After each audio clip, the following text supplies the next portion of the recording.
Ça vient de tomber, le rouble numérique va être déployé en septembre. Non, non, tu ne rêves pas. Comme tu peux le voir d'après ce tweet, la Banque de Russie indique que les grandes banques et les grands détaillants sont prêts à prendre en charge le rouble numérique du pays.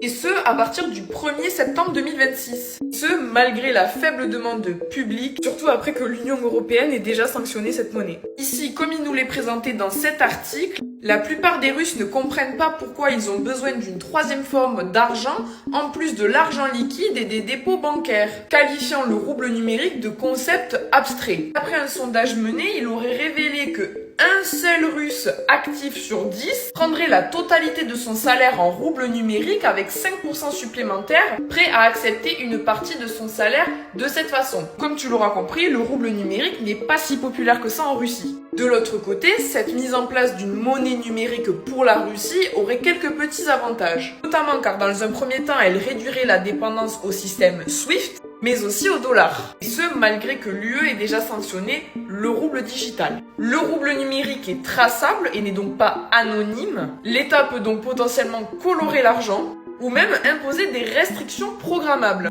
Derrière tout ça, comme tu l'auras compris, ça renforce le contrôle sur les flux financiers. En clair, pour le moment, comme tu l'auras compris, le rouble numérique n'est pas vraiment considéré comme révolutionnaire pour les Russes.